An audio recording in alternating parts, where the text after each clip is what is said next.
है एवरीवन, स्वागत है आप सभी का मेरे यूट्यूब चैनल लर्निंग अकेडमी पर। तो आज हम करने वाले हैं चैप्टर 6 ऑफ क्लास 8। इससे पहले के जो चैप्टर्स हैं वो हमारे अपलोड हो चुके हैं चैप्टर 5 तक के, और क्लास 6 की जो साइंस की एनसीईआरटी है और क्लास 7 की भी जो एनसीईआरटी है उनकी भी सभी चैप्टर्स की वीडियोस अपलोड हो चुकी हैं। तो जो भी बच्चे सीटेट या यूपीटेट और साथ ही केवीएस पीआरटी की जो भी तैयारी कर रहे हों तो वो इस वीडियो को देखें ज़रूर, उनको बहुत हेल्प होगी। एग्ज़ाम में जो क्वेश्चंस आते हैं एनसीईआरटी ही वहाँ पर फॉलो की जाती है, तो यहीं से आपको क्वेश्चंस देखने के लिए मिलेंगे। तो चलिए स्टार्ट करते हैं आज का चैप्टर 6। और ये आज का थोड़ा इंपॉर्टेंट चैप्टर है और कुछ चीज़ें आपको बहुत ध्यान से समझनी होंगी। हो सकता है आप मतलब पढ़ी तो आपने पहले भी होंगी पर लेकिन बहुत सी चीज़ें हैं जो माइंड से निकल गई होंगी और यहाँ से क्वेश्चन देखने के लिए बनते हैं एग्ज़ाम में ज़रूर। तो ध्यान से आज पढ़िएगा चैप्टर को, बहुत सारी चीज़ें आज हमें सीखने के लिए इसमें मिलने वाली हैं। तो स्टार्ट करते हैं जंतुओं में जनन। तो पहली लाइन हमें दी गई है, जनन जाति स्पीशीज़ की निरंतर बनाने के लिए आवश्यक है। तो जो जनन यानी कि जो रिप्रोडक्शन होता है, जनन का मतलब है यहाँ पर रिप्रोडक्शन। तो जो रिप्रोडक्शन होता है वो स्पीशीज़ की कोई भी निरंतरता बनाने के लिए आवश्यक होता है। यानी कि कोई भी इंसान है या कोई भी जानवर है, अगर उसके बच्चे होंगे तभी क्या है वो पीढ़ी आगे बढ़ेगी और उसमें निरंतरता बनी रहेगी। अगर कोई इंसान के बच्चे नहीं होंगे या किसी भी जानवर के बच्चे नहीं होंगे तो क्या होगा, किसी भी स्पीशीज़ की जो निरंतरता है वो नहीं बनी रहेगी और वहीं पर ही वो रुक जाएगी। तो यहाँ पर इस लाइन को देने का सिर्फ यही मतलब है। चलिए आगे बढ़ते हैं। इसके बाद है जनन की विधियाँ। तो पौधों की ही तरह जंतुओं में भी जनन की दो विधियाँ होती हैं। यह है लैंगिक जनन, अलैंगिक जनन। तो जो पौधों में भी दो तरह का हमारा क्या होता है, जनन होता है, लैंगिक और अलैंगिक। ऐसे ही हमारा जंतुओं में भी दो तरह का जनन होता है, लैंगिक और अलैंगिक। यानी कि सेक्सुअल, आप इसे बोल सकते हैं सेक्सुअल रिप्रोडक्शन, और यह है एसेक्सुअल रिप्रोडक्शन। एसेक्सुअल रिप्रोडक्शन तो ये आपको पौधों में भी मिलता है और जंतुओं में भी देखने के लिए मिलता है। और इसके बाद है हमारा लैंगिक जनन। लैंगिक जनन करने वाले पौधों में नर और मादा जननांग भाग होते हैं। जंतुओं में भी नर एवं मादा में विभिन्न जनन भाग अथवा अंग होते हैं। पौधों की ही तरह जंतु भी नर एवं मादा युग्मक बनाते हैं जो संलयित होकर युग्मनज बनाते हैं। यह युग्मनज विकसित होकर एक नया जीव बनाता है। इस प्रकार का जनन जिसमें नर तथा मादा युग्मक का संलयन होता है लैंगिक जनन कहलाता है। तो लैंगिक जनन में क्या होता है, आपके जो नर और मादा जो रिप्रोडक्टिव पार्ट होता है वो होते हैं। इसके अलावा क्या होता है, पौधों की ही तरह जंतुओं में भी नर और मादा युग्मक बनते हैं और संलयी होकर क्या बनाते हैं, वो युग्मनज बनाते हैं। और युग्मनज क्या है, विकसित होने के बाद क्या बनाता है, जीव बनाता है। और इसी तरह से हम इसे क्या कह सकते हैं, लैंगिक जनन कह सकते हैं। इसके बाद है नर जनन अंग। तो अब यहाँ से देखो, इतनी तो चीज़ें आपको पता ही होंगी, नॉर्मल हैं, बट लेकिन अभी क्या है कि हम अंदर का कुछ चीज़ों को पढ़ने वाले हैं नर जनन अंग के बारे में, कि वो कैसे होता है, कैसे काम करता है, क्या क्या उसके पार्ट्स होते हैं। तो आपको ध्यान से सुनना है, थोड़ी सी कुछ टर्म्स अलग टाइप की हो सकती हैं जो आपको याद रखने में प्रॉब्लम आए, तो इसलिए चीज़ों को ध्यान से समझना है, इसलिए मैं बार बार बोल रही हूँ आप लोगों को। ओके। इसके बाद है नर जनन अंगों में एक जोड़ा वृषण, दो शुक्राणु नलिकाएं तथा एक शिशिन लिंग होता है। तो यहाँ से क्वेश्चन बन के आता है कि जो नर जनन अंग होते हैं या मेल रिप्रोडक्टिव पार्ट होते हैं वो कौन कौन से हैं। तो सबसे पहला होता है एक जोड़ा वृषण, दो शुक्राणु नलिका होती हैं और एक शिशिन यानी कि लिंग होता है। आप जैसे कि इस डायग्राम में भी देख सकते हैं, यहाँ पर इसका पार्ट नहीं, ये रहा, यहाँ पर देखिए, ये आपकी शिशिन है। ये वाला जो आपका पेनिस दिया हुआ है इसे हम पेनिस कहते हैं, शिशिन। ठीक है। ये शुक्राणु नलिकाएं कितनी है, दो। पहली तो ये वाली है और दूसरी ये वाली है, दो शुक्राणु नली हैं। और यहाँ पर आपके वृषण हैं, दो ही आपके यहाँ पर ऐसे वृषण दिए गए हैं। एक जोड़ी कह सकते हैं या दो कह सकते हैं इनको, नंबर्स में दो हैं, पेयर में क्या है, ये 1 पेयर ऑफ टेस्टिस होते हैं। ठीक है। तो इसी के बारे में बात हो रही है। वृषण नर युग्मक उत्पन्न करते हैं। जिन्हें शुक्राणु कहते हैं। तो वृषण में क्या होते हैं, नर युग्मक बनाते हैं। तो जो रिप्रोडक्शन होता है, एक तरह से शुक्राणुओं का जो प्रोडक्शन होता है वो कहाँ पर होता है, आपके वृषण से होता है, और इन्हें हम क्या कहते हैं, शुक्राणु कहते हैं। शुक्राणु मीन्स क्या होता है, आप अगर इसको ध्यान रखेंगे तो इंग्लिश में होता है ये स्पर्म। तो आपको बहुत बार क्वेश्चंस में एज इट इज़ हिंदी में ये टर्म भी देखने के लिए मिल सकती है, अदरवाइज़ तो ये वाली भी हिंदी में इस तरीके से लिख करके आ सकती है स्पर्म। तो आपको दोनों को याद रखना है कि जो वृषण जो आपका युग्मक होता है वो क्या होता है, शुक्राणु यानी कि स्पर्म होता है। वृषण लाखों शुक्राणु उत्पन्न करते हैं। शुक्राणु यद्यपि बहुत सूक्ष्म होते हैं, पर प्रत्येक में एक सिर, एक मध्य भाग एवं एक पूंछ होती है। तो आप चित्र में देख भी रहे होंगे कि यहाँ पर एक मानव शुक्राणु यानी कि स्पर्म का चित्र दिया हुआ है, जिसके 3 पार्ट हैं, पूंछ है, मिड पार्ट है और इसका सिर है। शुक्राणु एकल कोशिका है। वास्तव में हर शुक्राणु में कोशिका के सामान्य संघटक पाए जाते हैं। तो यह भी क्या है, एक तरह की एकल कोशिका होती है, और इसमें भी कोशिका के जैसे एक कोशिका में सारे पार्ट्स होते हैं, उसका जीव द्रव्य, केंद्रक, सभी चीज़ होते हैं, ऐसे ही ये भी एक तरह की कोशिका है, और इसमें भी कोशिका के सभी संघटक क्या है, पाए जाते हैं। ठीक है, आगे बढ़ते हैं। इसके बाद यहाँ पर ये क्वेश्चन दिया हुआ है, शुक्राणु में जो पूंछ होती है किस काम आती है, तो वो उसके मूव करने के काम आती है, जो वो भागते हैं इस तरीके से। तो उस समय क्या होता है कि ये जो पूंछ होती है ये स्पर्म के भागने के काम आती है। इसके बाद है मादा जनन अंग। तो एक बार चलिए पहले मैं एक बार फिर से क्या है, नर जनन अंग को रिपीट कर देती हूँ, जिससे आप लोगों को चीज़ अच्छे से और क्लियर हो जाए। तो नरजनन अंग, इसमें हमारे क्या क्या होते हैं, एक तो एक जोड़ी वृषण होता है, 2 शुक्राणु नली होती हैं और एक शीशन होता है। इसके बाद जो युग्मक होते हैं वो क्या होते हैं, शुक्राणु होते हैं। इसके बाद जो शुक्राणु होता है उसके भी 3 पार्ट होते हैं, पहला सिर है, मध्य भाग होता है और एक पूंछ होती है। और शुक्राणु क्या है, एक एकल कोशिका है। जो आपको नरजनन अंग के बारे में बातें याद रखनी है वो यहाँ पर मैंने फिर से रिपीट कर दी हैं, और ये उसका चित्र है, आप अच्छे से देख सकते हैं किस तरीके से यहाँ पर ये चित्र दिया हुआ है। ये शुक्राणु नलिकाएं इस तरीके से होती हैं। ये 1 पेयर ऑफ टेस्टिस यानी कि आपका वृषण होते हैं, और ये क्या है, एक शीशन यानी कि पेनिस यहाँ पर होता है। इसके बाद आते हैं मादा जनन अंग। मादा जनन अंगों में एक जोड़ी अंडाशय, अंडवाहिनी, डिंब वाहिनी तथा गर्भाशय होता है।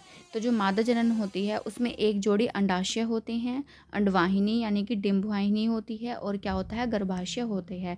और नीचे आपको यहाँ पर दिखाई दे रहा होगा कि मादा जनन अंग, यहाँ इसके चित्र दिया हुआ है। तो ये एक क्या है, आपका गर्भाशय है।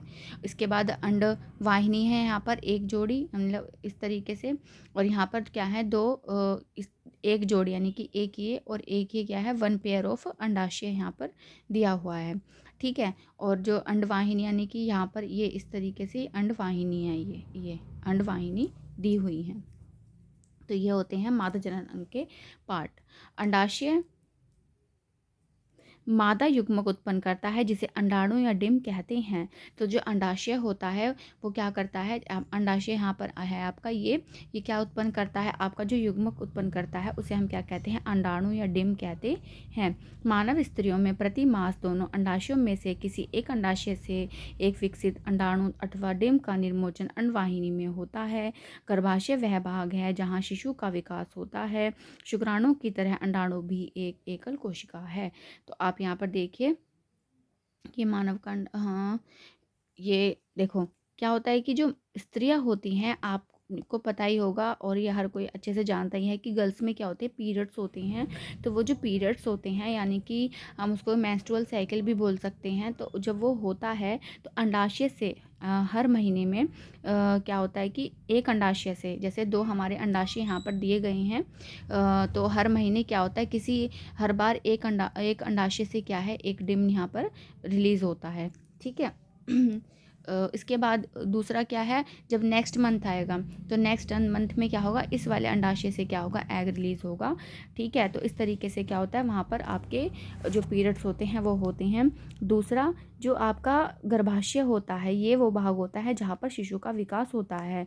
अगर किसी भी अंडाशय का किसी अंडाशय का जब किसी शुक्राणु के साथ में फर्टिलाइज्ड हो जाता है तो क्या होता है कि जो आपका बच्चा बनता है वो यहाँ पर क्या होता है, उसका विकास गर्भाशय में होता है। तो गर्भाशय हमारा इसलिए काम आता है। दूसरा क्या है कि जो अंडाणु होता है यह भी शुक्राणु की तरह क्या है, एकल कोशिका है, यानी कि इसमें भी केंद्र और सारी जो भी कोशिका के अंदर पाए जाने वाले संगठक होते हैं इसमें भी क्या है, वैसे ही सब पाए जाते हैं। आप यहाँ पर इसके बाद है विभिन्न जंतुओं में अंडे का साइज अलग अलग होता है। अंडाणु अति सूक्ष्म हो सकते हैं जैसे कि मनुष्य में, अथवा बहुत बड़े भी होते हैं जैसे कि मुर्गी के अंडे। शुतुरमुर्ग का अंडा सबसे विशाल होता है। तो जो विभिन्न जंतुओं के जो साइज़ होते हैं वो अलग अलग होते हैं, और अंडाणु भी क्या होते हैं, अति सूक्ष्म हो सकते हैं, यानी कि बहुत छोटे हो सकते हैं।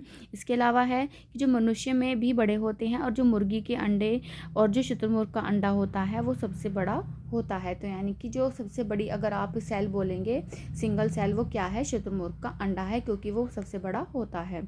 इसके बाद है निषेचन। यह भी बहुत इंपॉर्टेंट प्रोसेस है, इसको भी आप अच्छे से समझिएगा। जनन प्रक्रम का पहला चरण शुक्राणु और अंडाणु का संलयन है। जब शुक्राणु अंडाणु के संपर्क में आते हैं तो इनमें से एक शुक्राणु अंडाणु के साथ संलयित हो जाता है। तो जब क्या होता है कि जब शुक्राणु और किसी अंडाणु का संपर्क होता है तो वो क्या होते हैं, आपस में संलयित तो होते हैं। यानी कि मान लो यहाँ पर ये अंडा रखा हुआ है और यहाँ पर बहुत सारे लाखों की तादाद में क्या होते हैं, आपके जो स्पर्म होते हैं या शुक्राणु होते हैं इसके पास आते हैं, पर ये सारे ही इसमें पेनिट्रेट नहीं कर पाते। जो बहुत शक्तिशाली होता है, सर्वशक्तिशाली होता है, वही इसके अंदर पेनिट्रेट कर सकता है। सपोज़ ये अच्छा शक्तिशाली है और इसके पास इतनी एनर्जी है कि वो इसके अंदर जा सके, तो इतने सारे नहीं जा पाते हैं, बाकी के सिर्फ वहाँ पर क्या है, एक ही स्पर्म जाता है। और जो वहाँ पर क्या होता है, फिर शुक्राणु और अंडाणु का क्या होता है, निषेचन होता है, या उसे निषेचन कहते हैं। निषेचन के समय शुक्राणु और अंडाणु संलयित होकर एक हो जाते हैं। निषेचन के परिणाम स्वरूप युग्मनज का निर्माण होता है। तो निषेचन के बाद क्या होता है, जब वो आपस में मिल जाते हैं तो आपस में मिलने के बाद में इसके परिणाम स्वरूप क्या बनता है, युग्मनज बनता है। तो आप यहाँ पर देख सकते हैं ये अंडाणु हैं, देखो यहाँ पर भी सेम उस चीज़ को दोहराया गया है कि निषेचन की प्रक्रिया है जिसे हम क्या कहते हैं, फर्टिलाइजेशन भी कहते हैं, या आपका अंडाणु यानी कि ओवम है, और यहाँ से ये शुक्राणु बहुत सारे आ रही हैं, बट लेकिन इन वालों के पास ज़्यादा एनर्जी नहीं है, तो सिर्फ और सिर्फ उसके पास इतनी एनर्जी है कि वो अंदर तक जा सके, तो वो अंदर उसके पास जाता है और क्या होता है, फर्टिलाइजेशन की जो प्रोसेस है वो होता है। और जब फर्टिलाइजेशन कुछ इस तरीके से हो जाता है तो क्या होता है, युग्मनज यानी कि जायगोट का निर्माण होता है। और आप यहाँ पर देख रहे होंगे कि संलयित केंद्रक हैं, फ्यूजिंग न्यूक्लियाई हम इन्हें कहेंगे, यानी कि जिसमें एक न्यूक्लियाई होगा वो आपके स्पर्म का होगा और एक न्यूक्लियाई किसका होगा, आपके अंडाणु का होगा। इसके बाद है निषेचन के प्रक्रम में स्त्री माँ के अंडाणु और नर पिता के शुक्राणु का संयोजन होता है। अतः नई संतति में कुछ लक्षण अपनी माता से तथा कुछ लक्षण अपने पिता से वंशानुगत होते हैं। क्योंकि निषेचन में क्या होता है कि माँ का भी आपका अंडा यूज़ हुआ है, पिता का स्पर्म यूज़ हुआ है, तो जो बच्चा होगा उसमें भी क्या होगा, दोनों के गुण वहाँ पर विद्यमान होंगे। और उसके अपने तो कुछ होंगे ही, माता पिता के भी कुछ ना कुछ वहाँ पर विद्यमान होते हैं। जैसे कि हम सभी में अपने पेरेंट्स के कुछ ना कुछ गुण पाए जाते हैं, और आने वाली जो भी संतानें होती हैं उनमें भी, और जो बीत गए हैं उनमें भी कुछ ना कुछ क्या होते हैं, अपनी माता पिता के वंशानुगत जो लक्षण हैं पाए जाते हैं। वह निषेचन जो मादा के शरीर के अंदर होता है आंतरिक निषेचन कहलाता है। मनुष्य, गाय, कुत्ते तथा मुर्गी इत्यादि अनेक जंतुओं में आंतरिक निषेचन होता है। तो यहाँ ये क्वेश्चन भी यहाँ से पूछा जाता है कि जो आंतरिक निषेचन है वो कहाँ होता है, मादा शरीर के अंदर होता है। तो यहाँ पर याद रखना है, बहुत बार ऑप्शन, ये तो बहुत जनरल सी बात है, सभी को पता ही होगी कि जो आंतरिक निषेचन होगा यानी कि जो इंटरनल फर्टिलाइजेशन होगा वो कहाँ होगा, मादा शरीर के अंदर होगा। मेल फर्टिलाइजेशन मतलब मेल के बॉडी में के अंदर नहीं होगा। तो यहाँ पर आप एक बार अच्छे से दोबारा से इस चित्र को देख लीजिए कि किस तरीके से यहाँ पर फर्टिलाइजेशन हो रहा है और यहाँ पर किस तरीके से क्या है, युग्मनज यानी कि जायगोट बन रहा है। इसके बाद है एक यहाँ पर एक छोटा सा नोट दिया गया है परकनली शिशु के विषय में। परकनली शिशु यानी कि जो वो होता है ना, टेस्ट ट्यूब बेबीज़ होते हैं, तो उसके बारे में यहाँ पर बात कही हुई है। कुछ स्त्रियों की अंडवाहिनी अवरुद्ध होती है। ऐसी स्त्रियां शिशु उत्पन्न करने में असमर्थ होती हैं क्योंकि निषेचन के लिए शुक्राणु मार्ग अवरुद्ध होने के कारण अंडाणु तक नहीं पहुंच पाते। ऐसी स्थिति में डॉक्टर चिकित्सक ताजा अंडाणु एवं शुक्राणु एकत्र करके उचित माध्यम से कुछ घंटों के लिए एक साथ रखते हैं, जिससे IVF अथवा इन विट्रो निषेचन शरीर से बाहर कृत्रिम निषेचन हो सके। अगर निषेचन हो जाता है तो युग्मनज को लगभग 1 सप्ताह तक विकसित किया जाता है। इसके पश्चात उसे माता के गर्भाशय में स्थापित किया जाता है। माता के गर्भाशय में पूर्ण विकास होता है तथा शिशु का जन्म सामान्य शिशु की तरह ही होता है। इस तकनीक द्वारा जन्मे शिशु को परखनली शिशु कहते हैं। शिशु का विकास परखनली में नहीं होता। तो यहाँ पर ये बात क्योंकि इसका नाम ही परखनली या यानी टेस्ट ट्यूब बेबी होता है, बट इसका मतलब ये नहीं है कि जो बच्चा है वो परखनली में मतलब विकसित हुआ है या वहाँ से उसका जन्म हुआ है, ऐसा बिल्कुल नहीं है। जो परखनली शिशु होता है सिर्फ वहाँ पर फर्टिलाइजेशन के लिए ही उस टेक्निक को यूज़ किया जाता है। बाकी जो उसको 1 सप्ताह तक बाहर रखा जाता है। बाहर रखने के बाद में उसे माता के गर्भाशय में ही स्थापित कर दिया जाता है और बाकी जो बच्चे का जो विकास होता है मदर के वोम्ब में ही होता है। इसके बाद है अनेक जंतुओं में निषेचन की क्रिया मादा जंतु के शरीर के बाहर होती है। इन जंतुओं में निषेचन जल में होता है। तो बहुत से जंतु ऐसे भी होते हैं जिनमें जो निषेचन होता है वो बाहर होता है, मादा के अंदर नहीं होता। तो ऐसे जंतु जो होते हैं वो जल में होते हैं। ठीक है, और ये किस तरीके से होते हैं? वसंत अथवा वर्षा ऋतु में मेंढक तथा टोड पोखर तालाब और मंदी गति से बहते झरने की ओर जाते हैं। जब नर तथा मादा एक साथ पानी में आती हैं तो मादा सैकड़ों अंडे देती है। मुर्गी के अंडे की तरह मेंढक के अंडे कवच से ढके नहीं होते हैं तथा यह अपेक्षाकृत बहुत कोमल होते हैं। जेली की एक परत अंडों को एक साथ रखती है तथा इनकी सुरक्षा भी करती है। तो आप यहाँ पर देख रहे होंगे कि मेंढक के अंडे कितने सारे हैं और एक जेली सी यहाँ पर ये आपको देखने के लिए मिल रही होगी। ये बहुत ही कोमल उसकी परत होती है ये, पर ये से क्या होती है, सुरक्षा प्रदान करने के लिए ही होती है। मादा जैसे ही अंडे देती है, नर उस पर शुक्राणु छोड़ देता है। प्रत्येक शुक्राणु अपनी लंबी पूंछ के सहायता से जल में इधर उधर तैरते रहते हैं। शुक्राणु अंड कोशिकाओं के संपर्क में आते हैं जिसके फलस्वरूप निषेचन होता है। इस प्रकार का निषेचन जिसमें नर एवं मादा युग्मक का संलयन मादा के शरीर के बाहर होता है बाह्य निषेचन कहलाता है। यह मछली, स्टारफिश जैसे जलीय प्राणियों में होता है। तो क्या होता है कि जैसे ही मादा ने यहाँ पर अंडे दिए, अंडे देने के बाद में जो मेल आएगा वो अपने स्पर्म को रिलीज़ करेगा। स्पर्म रिलीज़ करने के बाद में क्या होगा, वो इन सारे अंडों के पास में ऐसे ऐसे घूमेंगे अपनी पूंछ की सहायता से और जितना स्ट्रॉन्ग होगा वो उसमें उसी अंडे के साथ क्या होगा, पेनिट्रेट उसमें कर जाएगा, निषेचन करेगा और निषेचन के फलस्वरूप क्या होगा, आगे की प्रक्रिया होगी संपन्न। और इस तरह के जो निषेचन होता है वो क्या होता है, बाह्य निषेचन होता है क्योंकि ये मादा के अंदर नहीं होता। और जो इसके एग्जाम्पल्स हैं वो है मछली, स्टारफिश और जो भी थोड़े बहुत जलीय प्राणी होते हैं अधिकतर वो क्या करते हैं, बाह्य निषेचन द्वारा ही बच्चों को जन्म देते हैं।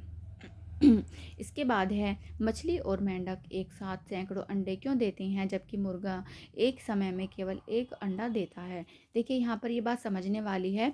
जो मछली होती है और मेंढक होते हैं वो बहुत सारे अंडे इसलिए देते हैं क्योंकि उनके ऊपर कोई भी ऐसा कठोर कवच नहीं होता है ना। बहुत सारे अंडे यूज़ नहीं हो पाते हैं जिसकी वजह से कुछ ही अंडे ऐसे होते हैं जिनमें फर्टिलाइजेशन होता है और सब बेकार हो जाते हैं, जिसकी वजह से उन्हें ज़्यादा अंडे देने पड़ते हैं। पर जो मुर्गी होती है, मुर्गी का जो अंडा होता है वो एक बहुत बड़ी इसकी कंपैरिजन में काफ़ी बड़ी सेल होती है एक, और वो उसके ऊपर एक कवच भी होता है जिसकी वजह से क्या होता है कि वो एग्जिस्ट कर सकता है और मुर्गी को एक बार में एक अंडे देने में ही अपनी एनर्जी लग जाती है। तो और इतनी ही एनर्जी मछलियों को इतने सारे अंडे देने में लगती है, तो उनकी एनर्जी में रहने के तरीके में अंतर की वजह से ऐसा होता है। इसके बाद है यद्यपि यह जंतु सैकड़ों अंडे देते हैं, लाखों शुक्राणु निर्मोचित करते हैं, सारे अंडों का निषेचन नहीं होता और वह नया जीव नहीं बना पाते। देखो बिल्कुल वही बात जो मैंने अभी आपको बताई है, जिसका कारण है कि अंडे एवं शुक्राणु निरंतर जल की गति, वायु एवं वर्षा से प्रभावित होते रहते हैं। तालाब में दूसरे ऐसे जंतु भी होते हैं, इन अंडों का भोजन करते हैं। अंततः अंड कोशिका एवं शुक्राणुओं का बड़े संख्या में उत्पन्न होना आवश्यक है, ताकि उनमें से कुछ में निषेचन सुनिश्चित किया जा सके।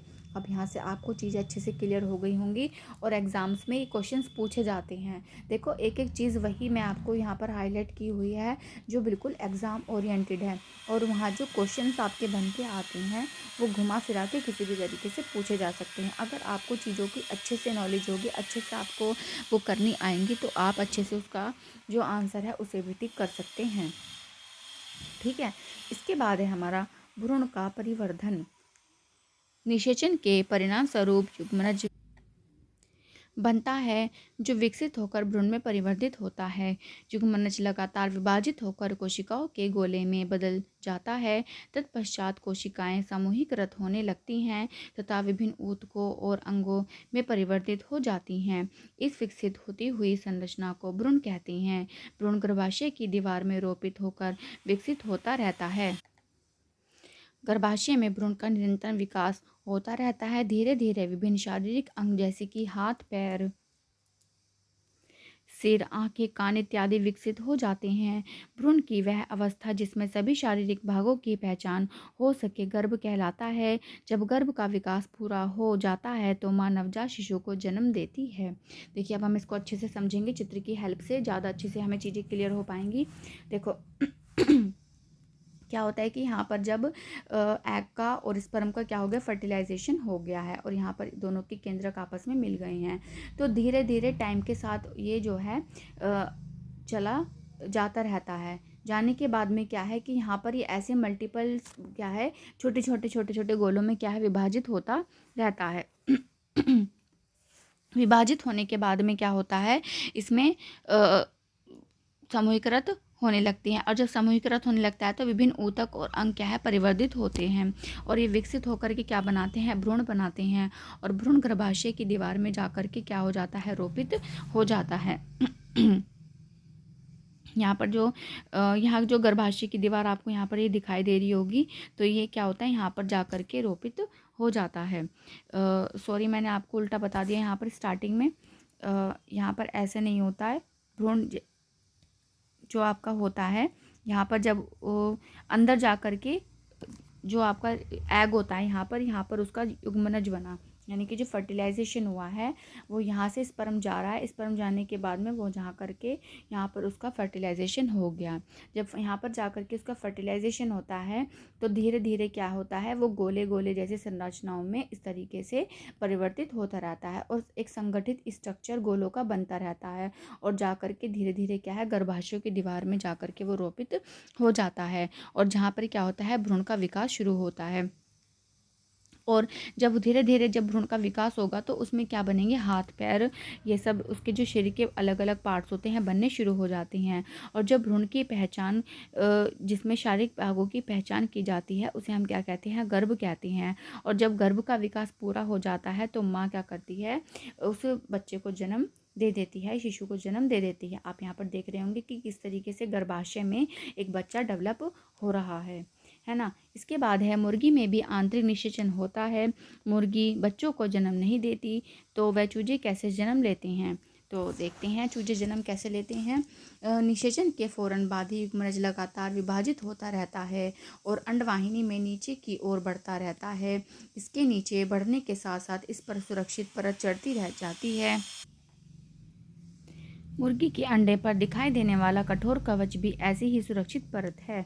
तो जो मुर्गी होती है उसका जो आपने अंडा देखा होगा, तो जो सुरक्षित उस पर जो कवर चढ़ा हुआ रहता है, वाइट वाला जो पार्ट होता है उसका, वो जैसे जैसे मतलब डेवलप होता है उस तरीके से क्या है, वो सुरक्षित जो कवर है उसका बनता चला जाता है। कठोर कवच के पूर्ण रूप से बन जाने के बाद मुर्गी अंडे का निर्मोचन करती है।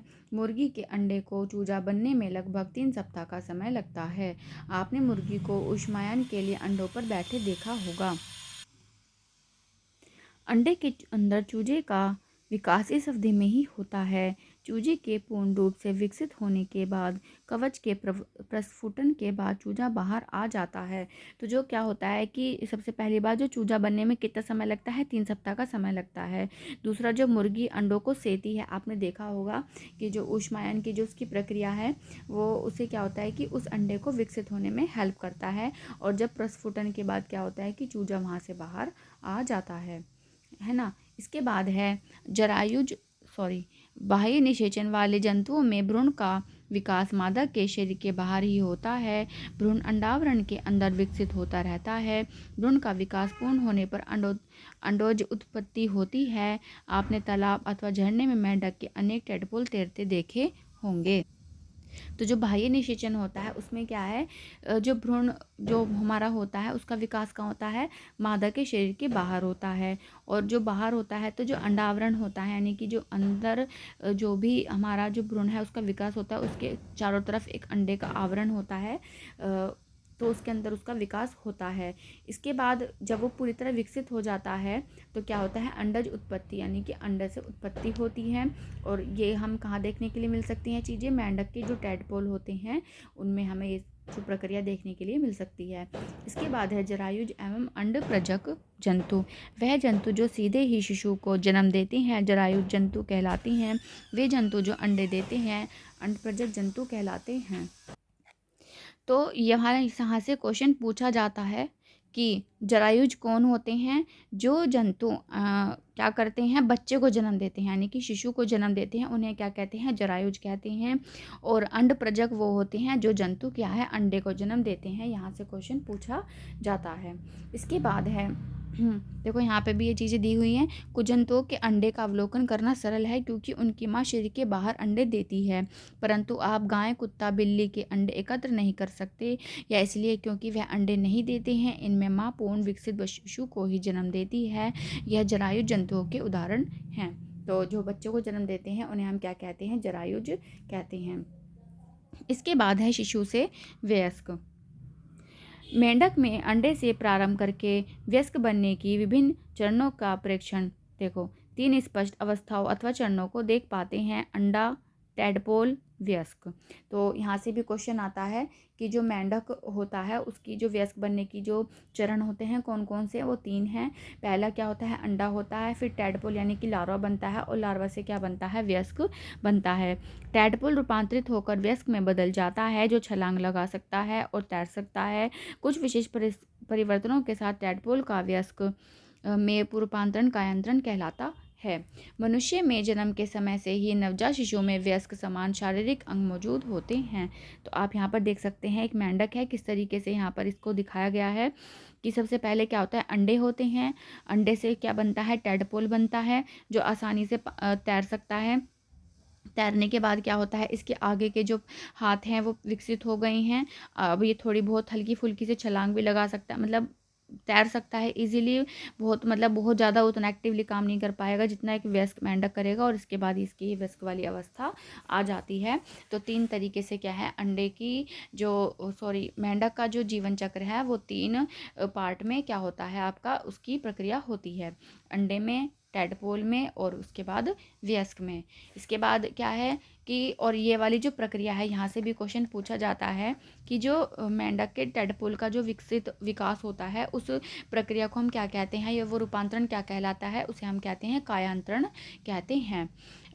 मनुष्य में जन्म के समय और जो नवजात शिशु होता है उसमें जो अंग होते हैं वो पहले से ही मौजूद होते हैं, बस वो अंग क्या होते हैं, समय के साथ धीरे धीरे विकसित होते चले जाते हैं। ऐसा नहीं है कि मतलब वो बच्चा मतलब ऐसा था फिर उसके पाँव निकल गए, हाथ निकल गए, इस तरह की चीज़ें वहाँ पर देखने के लिए नहीं मिलती हैं हमें। होपफुली आपको जो चीज़ें मैं समझा रही हूँ समझ में आ रही होंगी। मेरी पूरी कोशिश है कोई भी पॉइंट ऐसी ना छूटे जो आपके एग्ज़ाम में ना रह जाए, या फिर अगर कुछ कुछ चीज़ें हो सकता है मुझे नहीं भी ध्यान आ रही होंगी, या मैंने कोशिश किया है कि मैं कुछ भी आपको गलत ना बताऊं, पर फिर भी अगर मुझसे बाई चांस कोई मिस्टेक हो भी रही है तो प्लीज़ आप कोऑपरेट करिएगा। अगर मुझसे कोई गलती हुई है तो मैं उसको नेक्स्ट वीडियो में करेक्ट करने की कोशिश भी करूँगी। बट मेरी पूरी कोशिश यही है जो भी मैं आपको कंटेंट प्रोवाइड करूँ उसमें कोई भी प्रॉब्लम नहीं आए, है ना। और इसी दूसरा इसके साथ ही जो बच्चे हैं मेरे साथ जुड़े हुए हैं, प्लीज़ वो मेरे चैनल को लाइक भी करें, अगर मेरी वीडियो पसंद आती है तो शेयर भी करें और सब्सक्राइब भी करें। इसके बाद भी हम बहुत सारी चीज़ें क्या है क्लास 8 की लेकर के आएंगे। तो आगे बढ़ते हैं। इसके बाद है हमारा अलैंगिक जनन। अत्यंत छोटे जंतु जैसे कि हाइड्रा एवं सूक्ष्मदर्शीय जंतु जैसे कि अमीबा में जनन किस प्रकार होता है। तो ये जो अमीबा भी एक तरह का जंतु है, हाइड्रा भी होता है और ये सूक्ष्मदर्शी होते हैं, यानी कि इनको हम सूक्ष्मदर्शी की सहायता से ही देख सकते हैं। तो इनमें जो जनन होगा, जो इनका रिप्रोडक्शन है वो किस तरीके से होगा। प्रत्येक हाइड्रा में एक या अधिक उभार दिखाई दे सकते हैं। आप यहाँ पर देख सकते हैं कि हाइड्रा का चित्र दिया हुआ है, एक छोटा सा यहाँ पर उभार दिखाया हुआ है। यह उभार विकसित होते हुए नए जीव के जिन्हें मुकुल कहते हैं। तो जैसे जैसे इसका विकास होता रहता है, ये क्या है, मुकुल बन जाते हैं।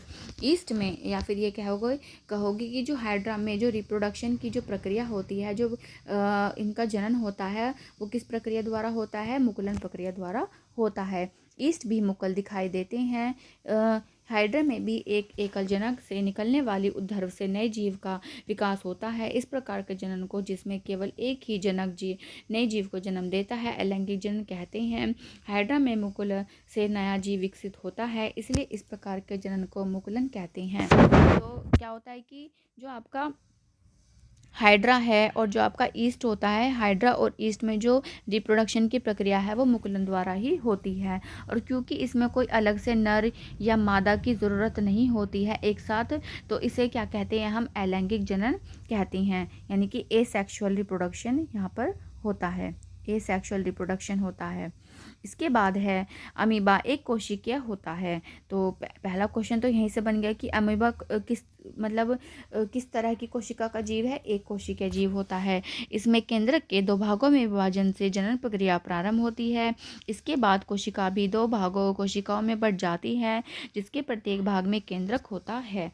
तो आप यहाँ देख रहे होंगे कि अमीबा का चित्र है और ये जो इसका केंद्रक है धीरे धीरे क्या है, ये 2 भागों में क्या है, विभाजित होने लगता है। परिणाम स्वरूप एक जनक से 2 अमीबा बनते हैं। इस प्रकार के अलैंगिक जनन को, जिसमें जीव विभाजित होकर 2 संतति उत्पन्न करता है, द्विखंडन कहलाता है। तो विभाजित हो गए केंद्रक, यहाँ पर केंद्रक होने के बाद में यहाँ पर बिल्कुल अलग प्रॉपर तरीके से एक पार्ट ये बन गया है, एक पार्ट ये बन गया है। और जब ये वाला पार्ट भी आपस में अलग अलग हो जाता है, तो यहाँ पर क्या होता है, 2 तरह के हमारे अमीबा हमें प्राप्त हो जाते हैं। और इस तरह की जो जनन को हम क्या कहते हैं, द्विखंडन कहते हैं, क्योंकि हमें 2 जो संततियाँ यहाँ पर प्राप्त हुई हैं। इसके बाद है मुकुलन एवं द्विखंडन के अतिरिक्त कुछ अन्य विधियाँ भी हैं। इसके अलावा भी और बहुत सारी विधियाँ होती हैं जो अलैंगिक जनन में क्या है, हमारी यूज़ होती हैं। इसके बाद है एक यहाँ पर कहानी दी हुई है। देखो ये एग्ज़ाम में तो नहीं आता है, बट ऐसे ही मैं आपको बता रही हूँ नॉलेज के पर्पज़ से कि जो डॉली की क्लोनी एक कहानी है कि किसी समरूप कोशिका या किसी अन्य जीवित भाग अथवा संपूर्ण जीव को कृत्रिम रूप से उत्पन्न करने की प्रक्रिया को क्लोनिंग कहते हैं। और अगर क्वेश्चन आता भी है तो ये आ सकता है कि क्लोनिंग क्या है, कि कृत्रिम रूप से जो किसी भी जीव को उत्पन्न करने की प्रक्रिया क्या है, वो क्लोनिंग है। और जो पहली जो क्लोनिंग हुई थी वो स्कॉटलैंड में हुई थी, और किसके लिए, भेड़ के लिए हुई थी, जिसका नाम क्या रखा गया था, डॉली रखा गया था। तो आप यहाँ देख सकते हैं ये एक भेड़ यहाँ पर है डॉर्सेट, एक स्कॉटिश ब्लैकफेस ईव है, और ये जो इनके इनकी संतति है वो कौन है, डॉली है। यानी कि इनके जो सेल्स थी उनको उसमें यूज़ किया गया था, इसको विकसित करने के लिए। और इसी के साथ क्या हमारा चैप्टर कंप्लीट हो गया है, और होपफुली आपको चीज़ें अच्छे से समझ में आई होंगी। और इसके अलावा क्या है कि देखो चैप्टर ये बहुत इंपॉर्टेंट है और यहाँ से क्वेश्चन आते ही हैं, है ना। आप ये नहीं सोचेगा कि क्या है, अलग सा चैप्टर है। और देखो बोरिंग तो मुझे नहीं लगा होगा कि आप लोगों को ये लगा होगा, क्योंकि काफ़ी सारी चीज़ें थी इसमें, हमें खुद की बॉडी के बारे में भी जानने के लिए मिलते हैं, और अपोजिट सेक्स के बारे में भी जानने के लिए हमें यहाँ पे कुछ चीज़ें मिली हैं जो पता होती हैं। और एज अ टीचर मैं भी या फिर आप लोगों को भी ये चीज़ें हमें बहुत ही फ्रैंकली बच्चों के साथ शेयर करनी होती हैं, एक इस वे में कि उनको चीज़ें समझ में आए, और वो कोई भी जो क्योंकि उनकी टीनेजर एज होती है, तो वो उस चीज़ को एक्सेप्ट करे कि क्या चीज़ें कैसे होती हैं। तो इस चैप्टर से आप उनको बहुत अच्छे से चीज़ों को समझा सकते हैं। इसके बाद है यहाँ पर कुछ चीज़ें दी गई हैं, एक छोटा सा रिकैप हम एग्ज़ाम के हमारे चैप्टर का है वो कर लेते हैं। जंतु दो विधियों द्वारा जनन करते हैं, यह लैंगिक तथा अलैंगिक जनन है। नर युग्मक एवं मादा युग्मक के संलयन द्वारा जनन को लैंगिक जनन कहते हैं। अंडाशय, अंडवाहिनी एवं गर्भाशय मादा के जनन अंग हैं। नर के जनन अंग हैं वृषण, शुक्राणु नली, शीशन। अंडाशय मादा युग्मक उत्पन्न करते हैं जिसे अंडाणु अथवा अंडकोशिका कहते हैं। वृषण नर युग्मक उत्पन्न करते हैं जिसे शुक्राणु कहते हैं। अंडाणु एवं शुक्राणु का संलयन निषेचन कहलाता है। निषेचित अंडा युग्मनज कहलाता है। देखो ये वाला जो लाइन है ना, ये इम्पोर्टेंट है। यहाँ पहली चीज़ें पूछी जाती हैं कि जो अंडा और शुक्राणु का जो संलयन होता है उसे क्या कहते हैं, निषेचन कहते हैं। दूसरा कि जो निषेचन के बाद जो बनता है उसे हम क्या कहते हैं, युग्मनज यानी कि जाइगोट कहते हैं। इसके बाद है मादा के शरीर के अंदर होने वाले निषेचन को आंतरिक निषेचन कहते हैं। यह मनुष्य एवं जंतुओं जैसे कि मुर्गी, गाय एवं कुत्ते इत्यादि में होता है। वह निषेचन जो मादा के शरीर के बाहर होता है बाह्य निषेचन कहलाता है। यह मेंढक, मछली, स्टारफिश इत्यादि में दिखाई देता है। युग्मनज में अनेक विभाजन होते हैं तथा भ्रूण बनता है। भ्रूण गर्भाशय की दीवार में स्थापित होता है जहाँ उसकी वृद्धि एवं परिवर्धन होता है। भ्रूण की वह अवस्था जिसमें उसके सभी शारीरिक भाग विकसित होकर पहचान योग्य हो जाते हैं उसे गर्भ कहते हैं। मनुष्य, गाय एवं कुत्ते जैसे जंतु जो शिशु को जन्म देते हैं उन्हें जरायुज कहते हैं। मुर्गी, मेंढक, छिपकली, तितली जैसे जंतु जो अंडे देते हैं अंडप्रजक जंतु कहलाते हैं। लार्वा का कुछ उग्र परिवर्तनों द्वारा वयस्क जंतु में बदलने की प्रक्रिया कायांतरण कहलाती है। जनन का वह प्रकार जिसमें केवल एक ही जीव भाग लेता है अलैंगिक जनन कहलाता है। हाइड्रा में मुकुल द्वारा नए जीव का विकास होता है। इस प्रकार के अलैंगिक जनन को मुकुलन कहते हैं। अमीबा स्वयं को दो भागों में विभाजित होकर संतति उत्पन्न करता है। इस प्रकार के अलैंगिक प्रजनन को द्विखंडन कहते हैं। तो यहाँ पर क्या है कि हमारे चैप्टर का रिकैप भी हो गया है। अब हम चैप्टर से रिलेटेड देखते हैं एक्सरसाइज। मनुष्य में निषेचन प्रक्रम को समझाइए। तो निषेचन क्या होता है, जब एग और स्पर्म आपस में मिल जाते हैं तो क्या होता है, उनका निषेचन होता है और उस निषेचन से हमें क्या मिलता है, जाइगोट मिलता है और जाइगोट से क्या बनता है, भ्रूण बनता है। इसके बाद है आंतरिक निषेचन होता है मादा के अंदर। एक टैडपोल जिस प्रक्रम द्वारा वयस्क में विकसित होता है वह है कायांतरण। एज इट इज क्वेश्चन पूछा जाता है, सेम बिल्कुल। इसके बाद है नए युग्मनज में पाए जाने वाले केंद्रकों की संख्या होती है 1। तो जो नया युग्मनज, देखो अगर जब तक वो फर्टिलाइज्ड हो रहा है, हमने ऊपर देखा था कि जब वो फर्टिलाइज हो रहा है तब तक तो वो 2 थे, पर जैसे ही वो युग्मनज बना तो वो क्या हो जाता है, वहाँ पर केंद्रक 1 हो जाता है। इसके बाद है ट्रू फॉल्स से। अंड प्रजक जंतु विकसित शिशु को जन्म देते हैं, नहीं। अंड प्रजक तो अंडे को जन्म देंगे। प्रत्येक शुक्राणु एक एकल कोशिका है, सही। मेंढक को बाह्य निषेचन होता है, सही। वह कोशिका जो मनुष्य में नए जीवन का प्रारंभ है युग्मक कहलाती है, नहीं, ऐसा नहीं है, वो कोशिका युग्मक नहीं है। निषेचन के पश्चात दिया गया अंडा एक एकल कोशिका है, हाँ। अमीबा मुकुलन द्वारा जन्म करता है, नहीं। तो वो किसके द्वारा करता है, द्विखंडन की प्रक्रिया द्वारा अमीबा क्या करता है, जनन करता है। अलैंगिक जनन में भी निषेचन होता है, नहीं। द्विखंडन अलैंगिक जनन की एक विधि है, सही बात है, ये इसकी एक विधि है। निषेचन के परिणाम स्वरूप युग्मनज बनता है, ये भी सही बात है। भ्रूण एक एकल कोशिका बना होता है, नहीं। इसके बाद है युग्मनज और गर्भ में 2 भिन्नताएं। तो युग्मनज क्या होता है, युग्मनज आपकी एक एकल कोशिका होती है और गर्भ क्या है, गर्भ आपकी एक बहुकोशिकीय होता है। क्योंकि उसमें एक कोशिका होती है तो उसे एकल कहेंगे, और गर्भ में क्या होता है, आपकी बहुकोशिकीय होता है। इसके बाद है मादा के किस जनन अंग में भ्रूण का आरोपण होता है, गर्भाशय। मादा के जो जनन अंग होंगे उसमें क्या होगा, कहाँ पर होगा, वो गर्भाशय में होगा। इसके बाद है आंतरिक निषेचन, बाह्य निषेचन। आंतरिक निषेचन में होता है मादा शरीर के अंदर और बाह्य निषेचन होता है मादा के शरीर के बाहर। इसके बाद है यहाँ अंडाणु उत्पादित होते हैं, अंडाशय। वृषण में उत्पादित होते हैं शुक्राणु। हाइड्रा का अलैंगिक जनन है मुकुलन। यह मादा युग्मक है, अंडाणु नर और मादा युग्मक का मिलना निषेचन, एक अंडप्रजक जंतु मुर्गी। इसके बाद है आपका चैप्टर फिनिश।